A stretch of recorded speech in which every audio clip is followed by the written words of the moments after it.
வணக்கம். இன்றைய நாளில் நடைபெற்ற முக்கிய நிகழ்வுகளை விரைவாகவும் சுருக்கமாகவும் மின்னல் செய்திகளில் பார்க்கலாம்.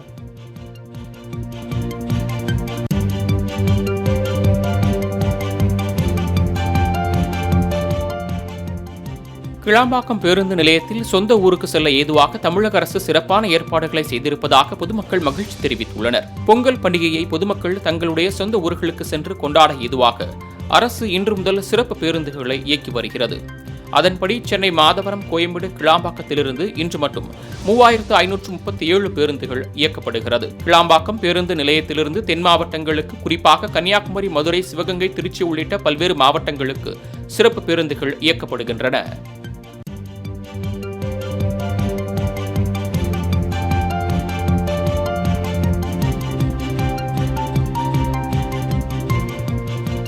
பல்லாவரம், குரோம்பேட்டை, தாம்பரம் ஆகிய ஜிஎஸ்டி சாலையில் கடுமையான போக்குவரத்து நெரிசல் ஏற்பட்டது. பொங்கல் பண்டிகையை கொண்டாடுவதற்காக சென்னை புறநகர் பகுதியிலிருந்து பொதுமக்கள் தங்களது சொந்த ஊர்களுக்கு வாகனம் மூலம் படையெடுக்க தொடங்கியுள்ளனர். இதனால் பல்லாவரம், குரோம்பேட்டை, தாம்பரம் ஆகிய ஜிஎஸ்டி சாலையில் கடுமையான போக்குவரத்து நெரிசல் ஏற்பட்டது. சுமார் 5 கிலோமீட்டர் தூரத்திற்கு வாகனங்கள் அணிவகுத்ததால் ஊர்ந்து செல்லும் நிலை ஏற்பட்டது.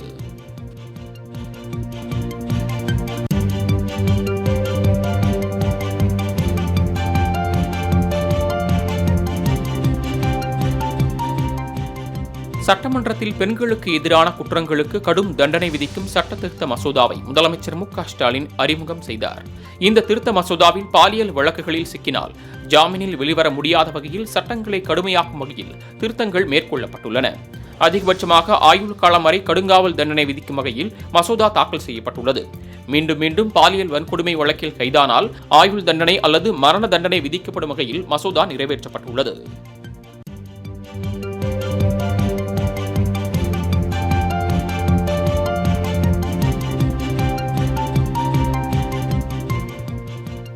பாஜக ஆளும் மாநிலங்களை விட தமிழ்நாட்டில் பெண்களுக்கு அதிக பாதுகாப்பு வழங்கப்பட்டுள்ளது என சட்டப்பேரவையில் பாஜக எம்எல்ஏ சரஸ்வதி எழுப்பிய கேள்விக்கு முதலமைச்சர் மு.க.ஸ்டாலின் பதிலளித்துள்ளார்.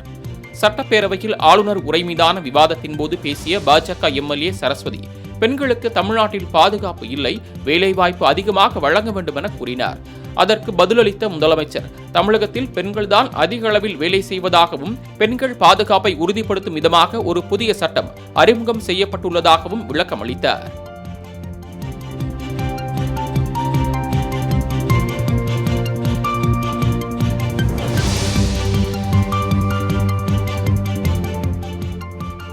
அதிமுகவின் யார் அந்த சார் பிரச்சாரத்திற்கு பதிலடி தரும் வகையில் இவன்தான் அந்த சார் என திமுகவினர் முழங்கியதால் பேரவையில் பரபரப்பு ஏற்பட்டது. தமிழக சட்டமன்ற கூட்டத்தொடர் நடந்து வரும் நிலையில் அண்ணா பல்கலை மாணவி வன்கொடுமை சம்பவத்தை கண்டித்து யார் அந்த சார் என்று பொறித்த பேட்ச்களை அதிமுகவினர் அணிந்து சட்டமன்றத்திற்கு வந்தபடி இருந்தனர். இதற்கு பதிலடி கொடுக்கும் வகையில் இன்று சட்டசபைக்கு வந்த திமுகவினர் இவன்தான் அந்த சார் என்ற போஸ்டருடன் வளாகத்திற்கு வந்து முழக்கமிட்டனர்.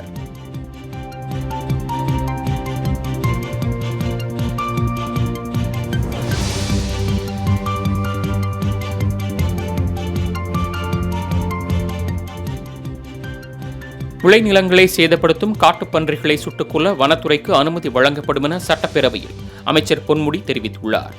வனவிலங்குகளால் ஏற்படும் பாதிப்பு குறித்து சட்டப்பேரவையில் சிறப்பு கவன ஈர்ப்பு தீர்மானம் கொண்டுவரப்பட்டது.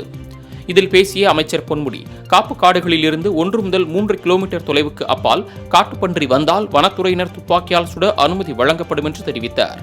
விவசாயிகளுக்கு அனுமதி வழங்குவது குறித்து பரிசீலிக்கப்படும் என்றும் அவர் கூறினார்.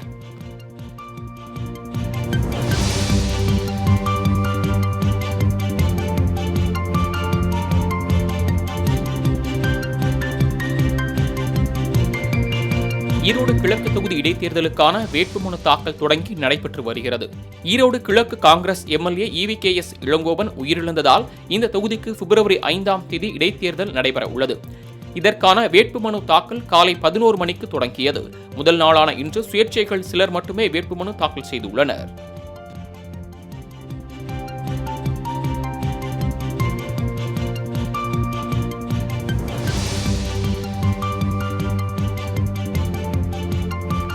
தமிழக வெற்றிக்கழக மாவட்ட செயலாளர்கள் கூட்டத்தில் விஜய் பங்கேற்காதது சலசலப்பை ஏற்படுத்தியுள்ளது. மேலும் நிர்வாகிகள் நியமனத்தில் பலர் அதிருப்தியில் இருப்பதாகவும், புசி ஆனந்த் தனது ஆதரவாளர்களுக்கு மட்டுமே பதவிகள் கொடுத்து வருவதாக ஒரு தரப்பினர் குற்றம் சாட்டியுள்ளனர். இந்நிலையில் தாவேகா தலைவர் விஜய் தேர்ந்தெடுக்கப்பட்டுள்ள நிர்வாகிகளிடம் தனித்தனியே ஆலோசனை நடத்த திட்டமிட்டுள்ளதாக கூறப்படுகிறது.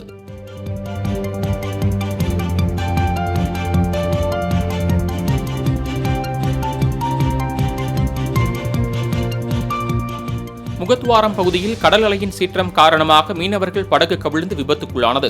திருவள்ளூர் மாவட்டம் வைரவன் குப்பம் மற்றும் அரங்கம் குப்பத்தை சேர்ந்த 5 மீனவர்கள் நேற்று முன்தினம் கடலுக்கு மீன்பிடிக்க சென்றனர். 3வது நாள் கரையை நோக்கி வரும்போது பழவேற்காடு முகத்துவாரம் பகுதியில் கடல் அலையின் சீற்றம் காரணமாக படகு கவிழ்ந்தது. இதில் 2 மீனவர்கள் மாயமான நிலையில் மற்ற 3 பேர் தப்பித்து கரை சேர்ந்தனர். இதுகுறித்து அவர்கள் அளித்த தகவலின் பேரில் போலீசார் காணாமல் போன 2 மீனவர்களை தேடும் பணியில் ஈடுபட்டு வருகின்றனர்.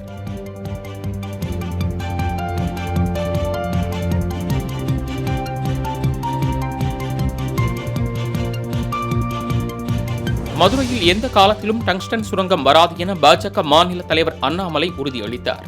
மதுரையில் டங்ஸ்டன் சுரங்கம் அமைப்பதற்கு எதிர்ப்பு தெரிவித்து போராட்டத்தில் ஈடுபட்டு வரும் மக்களை அண்ணாமலை சந்தித்து ஆதரவு தெரிவித்தார்.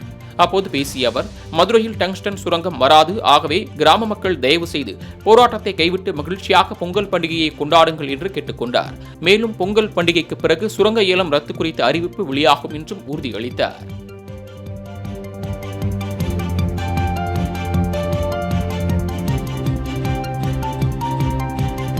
ஊரக உள்ளாட்சி அமைப்புகளை நிர்வகிக்க தனி அதிகாரிகளை நியமனம் செய்வது குறித்த சட்ட மசோதாவை அமைச்சர் ஐ. பெரியசாமி தாக்கல் செய்தார். ஊரக உள்ளாட்சி தேர்தலில் வெற்றி பெற்று மக்கள் பிரதிநிதிகளாக பொறுப்பேற்றவர்களுக்கான பதவிக்காலம் கடந்த 5ஆம் தேதியுடன் நிறைவடைந்தது. இதனால் புதிதாக உருவான மயிலாடுதுறை மாவட்டத்துடன் சேர்த்து 28 மாவட்ட ஊரக உள்ளாட்சிகளை நிர்வகிக்க தமிழக அரசு தனி அதிகாரிகளை நியமித்து உத்தரவிட்டுள்ளது.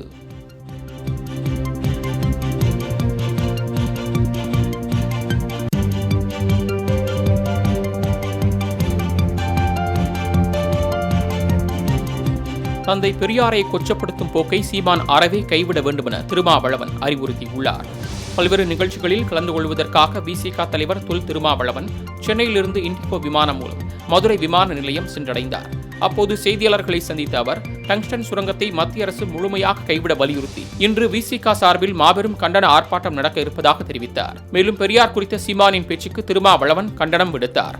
பெரியார் குறித்து சீமான் பேசியிருப்பது நாகரிகத்தின் எல்லை மீறியதாகவும் குதர்க்கவாதமாகவும் இருப்பதாக தெரிவித்துள்ளார். இதற்கு மேல் பெரியாரை பற்றி கொச்சையாக பேசுவதை சீமான் கைவிட வேண்டும் என்றும் கேட்டுக் கொண்டுள்ளார்.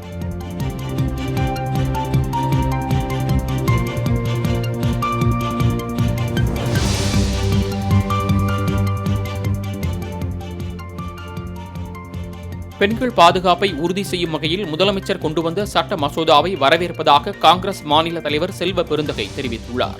சென்னை சட்டமன்ற வளாகத்தில் செய்தியாளர்களை சந்தித்த அவர், பெண்கள் பாதுகாப்பை உறுதி செய்யும் வகையில் கொண்டு வந்த சட்ட மசோதாவை வரவேற்பதாகவும், அதேவேளையில் காவல் அதிகாரிகள் சட்டங்களை அவர்களுக்கு சாதகமாகவும் மக்களுக்கு எதிராக பயன்படுத்தியதற்கு சென்னை அமைந்தகரை மாணவி பாலியல் வன்கொடுமை வழக்கு எடுத்துக்காட்டு என்றும் சாடினார்.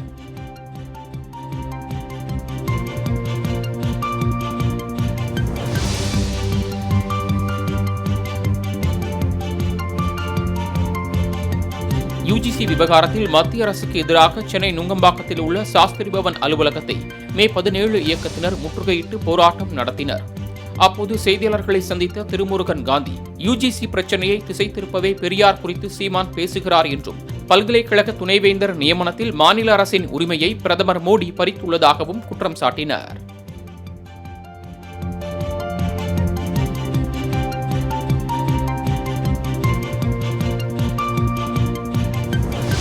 செங்கல்பட்டு மாவட்டம் மாமல்லபுரத்தில் 10ஆம் ஆண்டாக நடைபெற்ற பலூன் திருவிழா பார்வையாளர்களை கவர்ந்தது. அமைச்சர்கள் ராஜேந்திரன் மற்றும் தாமு அன்பரசன் ஆகியோர் பலூன்களை பறக்கவிட்டு தொடங்கி வைத்தனர். 12ஆம் தேதி வரை 3 நாட்கள் நடைபெறவுள்ள இத்திருவிழாவில் Brazil, Austria, UK, Japan, Thailand, Vietnam உள்ளிட்ட 10க்கும் மேற்பட்ட நாடுகளைச் சேர்ந்த பலூன் நிபுணர்கள் கலந்து கொண்டனர். வானில் பறக்கும் வண்ண பலூன்கள் குழந்தைகளின் ஆர்வத்தை தூண்டும் வகையில் உள்ளது.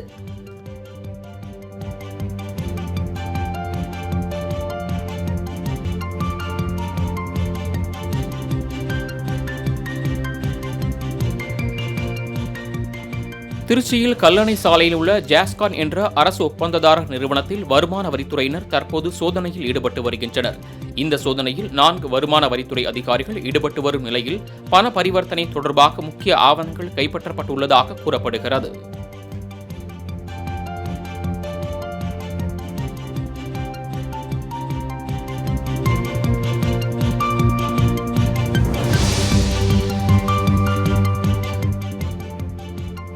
நாம் தமிழர் கட்சியின் தலைமை ஒருங்கிணைப்பாளர் சீமான் மீது நடவடிக்கை எடுக்க உயர்நீதிமன்ற மதுரை கிளை உத்தரவிட்டுள்ளது. பெரியார் தொடர்பாக சீமான் கூறிவரும் கருத்துக்கள் சர்ச்சையை ஏற்படுத்தியுள்ளன. இந்நிலையில் சீமான் மீது தமிழ்நாடு முழுவதும் 60 வழக்குகள் பதிவு செய்யப்பட்டுள்ளன. இதற்கிடையில் சீமான் மீது நடவடிக்கை எடுக்க கோரி உயர்நீதிமன்ற மதுரை கிளையில் மனு தாக்கல் செய்யப்பட்டது. இந்த மனுவை விசாரித்த நீதிபதி சீமான் மீதான புகாரின் அடிப்படையில் விரைந்து நடவடிக்கை எடுக்க வேண்டும் என உத்தரவிட்டுள்ளார். மேலும் அவர் மீது எடுக்கப்பட்ட நடவடிக்கைகள் குறித்து 20ஆம் தேதி அறிக்கை தாக்கல் செய்ய காவல்துறைக்கு ஆணையிட்டுள்ளார்.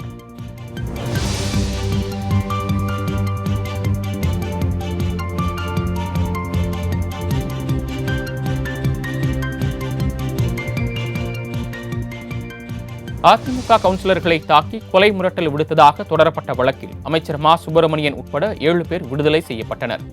கடந்த 2002ஆம் ஆண்டு நடைபெற்ற சென்னை மாநகராட்சி கூட்டத்தில் திமுக அதிமுக கவுன்சிலர்களிடையே மோதல் ஏற்பட்டது. இது தொடர்பாக அமைச்சர் மா சுப்பிரமணியன் உள்ளிட்ட 7 பேர் மீது வழக்கு தொடரப்பட்டது. பல ஆண்டுகளாக நிலுவையில் இருந்த இந்த வழக்கில் இன்று தீர்ப்பளிக்கப்பட்டது.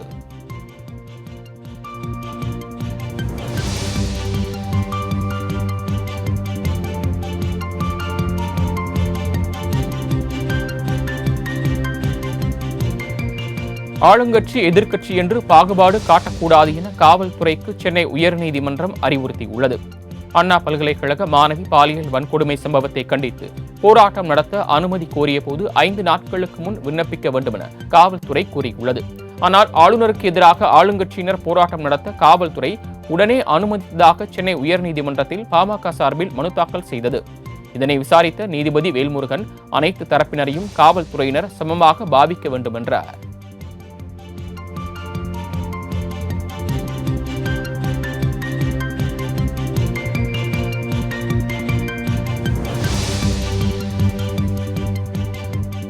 அண்ணா பல்கலைக்கழக சம்பவத்தில் கைதாகியுள்ள ஞானசேகரனுக்கு தூக்கு தண்டனை அளிக்க வேண்டும் என தேமுதிக பொதுச் செயலாளர் பிரேமலதா விஜயகாந்த் வலியுறுத்தியுள்ளார். பல்வேறு கோரிக்கைகள் தொடர்பாக ஆளுநர் RN ரவியை நேரில் சந்தித்து மனு அளித்த பின்னர் அவர் பேட்டியளித்தார். அப்போது மேலும் பெரியார் குறித்தான சீமானின் சர்ச்சை பேச்சுக்கு கண்டனம் தெரிவித்தார். வாய் இருக்கிறது என்பதற்காக கொச்சையாக பேசக்கூடாது என விமர்சித்தார். ஈரோடு கிழக்கு இடைத்தேர்தலில் தேமுதிகவின் நிலைப்பாட்டை ஓரிரு நாட்களில் அறிவிப்போம் என்றும் அவர் கூறினார்.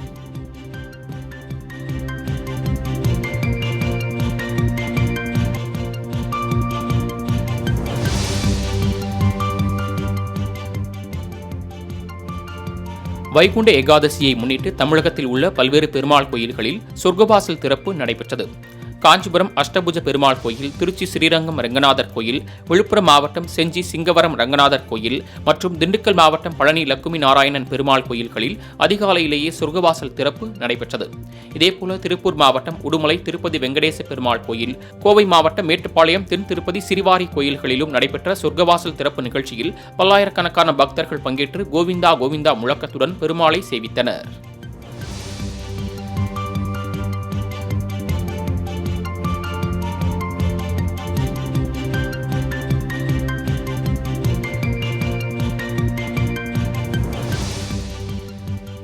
பொங்கல் பண்டிகையை முன்னிட்டு தமிழகம் மற்றும் புதுச்சேரியில் உள்ள பள்ளி மற்றும் கல்லூரிகளில் சமத்துவ பொங்கல் விழா களை கட்டியது. தஞ்சை மாவட்டம் ஈச்சங்கோட்டையில் உள்ள வேளாண் கல்லூரியில் கரும்பு தோரணம் கட்டி நவதானியங்கள் தெளித்து மண்பானையில் பொங்கல் வைத்து சூரியனுக்கு படையலிட்டனர். இதேபோல கோவை மாவட்டம் சரவணம்பட்டியில் உள்ள கல்லூரியில் மாணவிகள் கரகம் முளைப்பாரி எடுத்து ஊர்வலமாக வந்தனர். நாமக்கல்லில் கவிஞர் ராமலிங்கம் அரசினர் மகளிர் கல்லூரியில் சமத்துவ பொங்கல் விழா கொண்டாடப்பட்டது. விருதுநகர், தென்காசி, தேனி மற்றும் புதுச்சேரியிலும் மாணவ மாணவிகள் பொங்கலை உற்சாகமாக குலவையிட்டு கொண்டாடினார்கள்.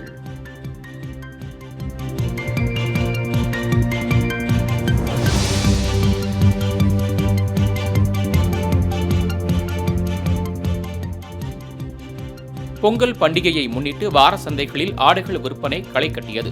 கிருஷ்ணகிரியை அடுத்த குந்தாரப்பள்ளியில் நடந்த வாரச்சந்தையில் 10,000க்கும் மேற்பட்ட ஆடுகள் விற்பனைக்கு வந்தன. 12,000 ரூபாயிலிருந்து 50,000 ரூபாய் வரையிலும் ஆடுகள் விலை போயின. இதேபோல கடலூர் மாவட்டம் வேப்பூரில் நடந்த வாரச்சந்தையில் ஒரே நாளில் 3 கோடி ரூபாய்க்கு மேல் ஆடுகள் விற்பனையாகின. திண்டுக்கல் மாவட்டம் செம்பட்டியில் ஒரே நாளில் 80 லட்சம் ரூபாய்க்கு ஆடுகள் விற்பனை செய்யப்பட்டன.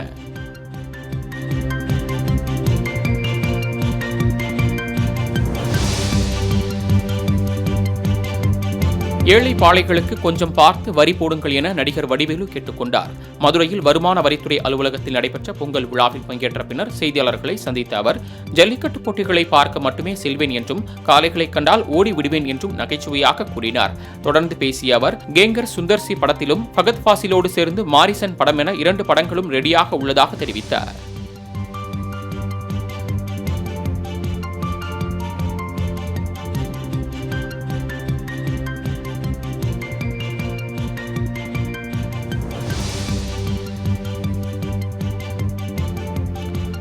மாணவர்கள் கல்வி சுற்றுலாவை சென்னை மாநகராட்சி மேயர் பிரியா கொடியசைத்து தொடங்கி வைத்தார். சென்னை ரிப்பன் மாளிகையிலிருந்து மாநகராட்சி பள்ளிகளில் 11ஆம் வகுப்பு பயிலும் 5444 மாணவ மாணவியர்கள் கல்வி சுற்றுலா சென்றனர். இவர்கள் பெரியார் அறிவியல் மற்றும் தொழில்நுட்ப மையம், சென்னை துறைமுகம்,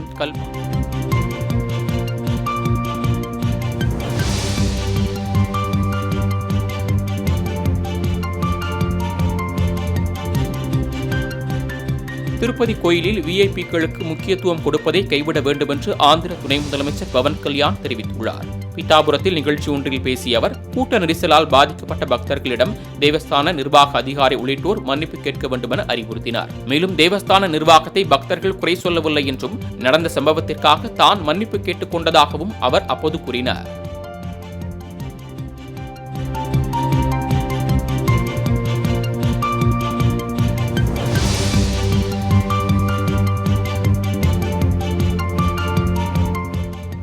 பொங்கல் பண்டிகையையொட்டி கேரள மாநிலம் மூணாறு அரசு தாவரவியல் பூங்காவில் சுற்றுலா பயணிகளை கவரும் வகையில் மலர் கண்காட்சி தொடங்கியுள்ளது.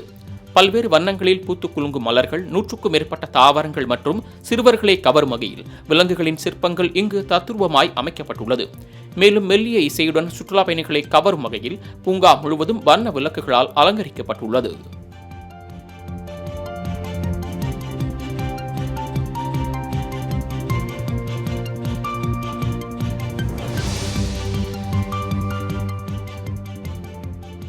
திருப்பூரில் குமரன் மகளிர் கல்லூரி மாணவிகள் பொங்கல் பண்டிகையை முன்னிட்டு பாரம்பரிய சேலை அணிந்து பொங்கல் வைத்து ஆட்டம் பாட்டத்துடன் கொண்டாடினர்.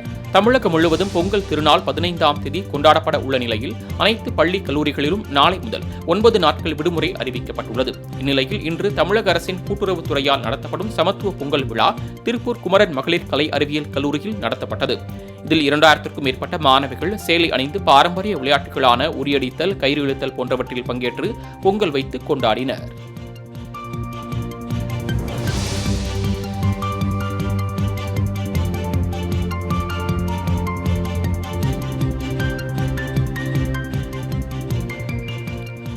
மாணவர்கள் கல்வி சுற்றுலாவை சென்னை மாநகராட்சி மேயர் பிரியா கொடியசைத்து தொடங்கி வைத்தார்.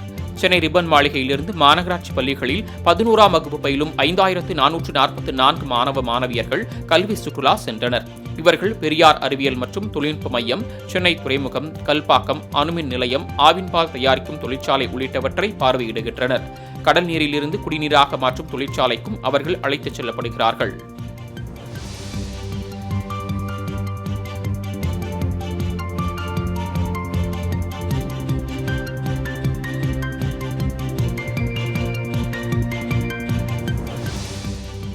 தேர்தல் ஆணையத்தில் பதிவு பெறாத மற்றும் தேர்தலில் போட்டியிடாத சாதிய கட்சிகளை தடை விதித்து உத்தரவிடக் கோரி வழக்கறிஞர் ஒருவர் உயர்நீதிமன்ற மதுரை கிளையில் மனு தாக்கல் செய்தார்.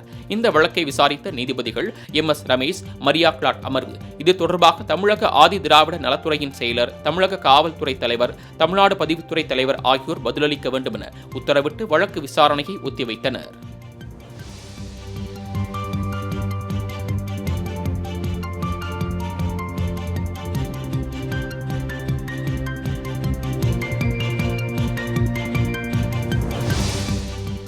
புதுச்சேரியில் கூட்டுறவுத்துறை மற்றும் வேளாண் விவசாயிகள் நலத்துறை சார்பில் வில்லியனூரில் விவசாய கடன் தள்ளுபடி சான்றிதழ் வழங்கும் விழா நடைபெற்றது.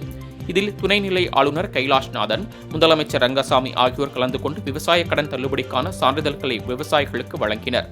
தொடர்ந்து பேசிய ரங்கசாமி, பொங்கல் பண்டிகையை முன்னிட்டு புதுச்சேரி மாநிலத்தில் அனைத்து குடும்ப அட்டைதாரர்களுக்கும் பொங்கல் தொகுப்பிற்கு பதிலாக ரூபாய் 750 வங்கிக் கணக்கில் செலுத்தப்பட்டு வருவதாக தெரிவித்தார்.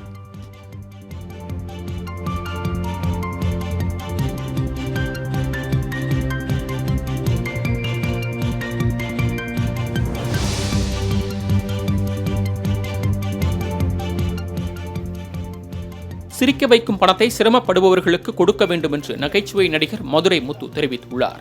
மதுரை மாவட்டம் தனக்கன்குளம் பகுதியைச் சேர்ந்தவர் நகைச்சுவை நடிகர் மதுரை முத்து. பொங்கல் திருவிழாவை முன்னிட்டு இவர் வீட்டில் அருகில் உள்ள ஏழை எளியவர்கள், முதியோர்களுக்கு நலத்திட்ட உதவியாக கரும்பு, வேட்டி, சேலைகள் உள்ளிட்ட பொங்கல் தொகுப்பை வழங்கினார். அப்போது பேசிய அவர், தனது சொந்த ஊரில் தனது பெற்றோர்கள் மற்றும் மனைவிக்காக கோயில் கட்டி உள்ளதாகவும் இன்னும் 15 நாட்களில் அதற்கான திறப்பு விழா நடைபெற உள்ளது என்றும் தெரிவித்துள்ளார். ஏழைகளுக்கு பொங்கல் தொகுப்பு வழங்குவது விளம்பரத்திற்காக அல்ல, என்னைப் போல 4 பேர் செய்தால் அதுவே போதும் என்றும் தெரிவித்தார்.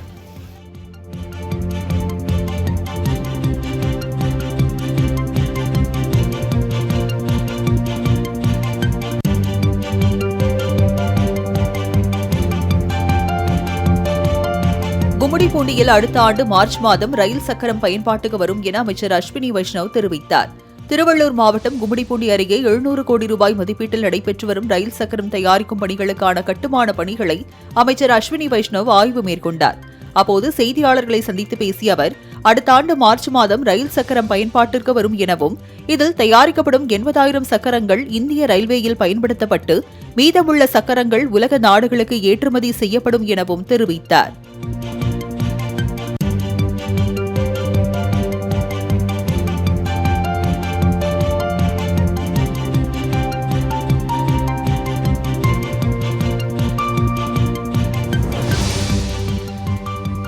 திருச்சி அருகே இந்திய கம்யூனிஸ்ட் ஒன்றிய செயலாளர் அடித்து கொலை செய்த சம்பவம் குறித்து போலீசார் விசாரணை நடத்தி வருகின்றனர்.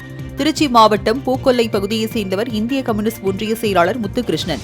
இந்நிலையில் தெருவில் நடந்து சென்று கொண்டிருந்த நெய் கிருஷ்ணன் என்பவரை பார்த்து முத்துகிருஷ்ணனின் நாய் குரைத்ததாக கூறப்படுகிறது. இதனால் 2 பேருக்கும் இடையே வாய் தகராறு ஏற்பட்டு கைகலப்பு மாறி ஒருவரை ஒருவர் மாறி மாறி தாக்கிக் கொண்டதில் இருவரும் காயமடைந்துள்ளனர். இதில் காயமடைந்த முத்துகிருஷ்ணனை மீட்டு சிகிச்சைக்காக அரசு மருத்துவமனைக்கு அனுப்பி வைத்த நிலையில் அங்கு அவர் சிகிச்சை பலனின்றி உயிரிழந்தார்.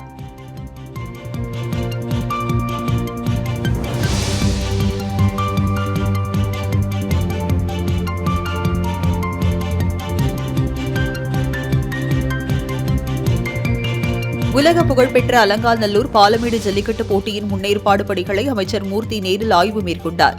தைத்திருநாளை முன்னிட்டு ஜனவரி 14, 15, 16 ஆகிய தேதிகளில் அவனியாபுரம், பாலமேடு மற்றும் அலங்காநல்லூரில் ஜல்லிக்கட்டு போட்டிகள் நடைபெற உள்ளன. இதற்காக பணிகள் தொடங்கி மும்முரமாக நடைபெற்று வருகின்றன. இந்த நிலையில் பார்வையாளர்களின் பாதுகாப்பு, தடுப்புகள் அமைக்கும் பணிகளை அமைச்சர் மூர்த்தி நேரில் ஆய்வு செய்தார். மேலும் ஜல்லிக்கட்டு போட்டி நடைபெறும் பாலமேடு, அலங்காநல்லூர், அவனியாபுரம் பகுதிகள் பரபரப்பாக காணப்படுகிறது.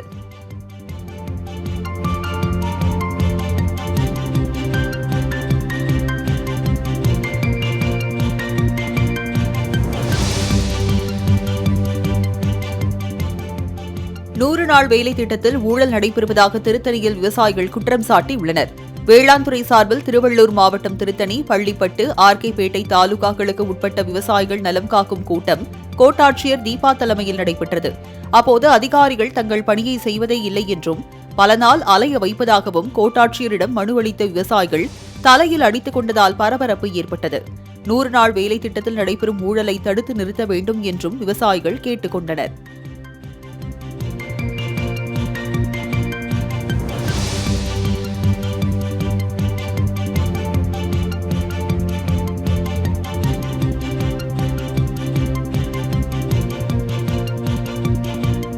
குற்றாலம் பகுதியில் உள்ள அருவிகளில் குவிந்து வரும் ஐயப்ப பக்தர்கள் கூட்டத்தால் வியாபாரிகள் மகிழ்ச்சியடைந்தனர். சபரிமலை ஐயப்பன் கோவில் செல்லும் பக்தர்கள் முன்னதாக தென்காசி மாவட்டம் குற்றாலம் பகுதியில் உள்ள அருவிகளுக்கு வருகை தந்தனர். அவர்கள் குற்றால அருவிகளில் புனித நீராடி விட்டு ஐயப்பன் கோவில் நோக்கி சென்றனர். ஐயப்ப பக்தர்கள் கூட்டம் அருவிகளில் அதிக அளவு காணப்பட்டதால் அங்குள்ள வியாபாரிகள் மகிழ்ச்சியடைந்தனர். மேலும் தொடர் விடுமுறையை முன்னிட்டு அந்த பகுதியில் கூடுதல் போலீசார் பாதுகாப்பு பணியில் ஈடுபடுத்தப்பட்டுள்ளனர்.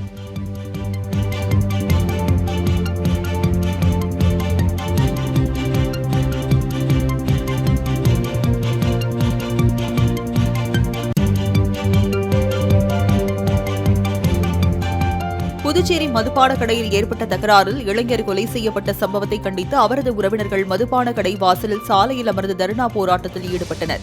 கடலூர் வெள்ளப்பாக்கத்தை சேர்ந்த முத்து சில நண்பர்களுடன் புதுச்சேரி குருவிநத்தம் பகுதியில் உள்ள தனியார் மதுபான கடையில் மது அருந்திக் கொண்டிருந்தார். அப்போது இவர்களுக்கும் அங்கு இருந்த சிலருக்கும் தகராறு ஏற்பட்டதில் அந்த நபர்கள் பீர் பாட்டில்களால் முத்து மற்றும் அவரது நண்பர்களை தாக்கியுள்ளனர். இதில் காயமடைந்த முத்துவை மீட்டு சிகிச்சைக்காக அரசு மருத்துவமனைக்கு அனுப்பி வைத்த நிலையில் அங்கு அவர் சிகிச்சை பலனின்றி உயிரிழந்தார். முத்து தாக்கப்பட்ட சிசிடிவி காட்சிகள் வெளியான நிலையில் போலீசார் 3 பேரை கைது செய்தனர்.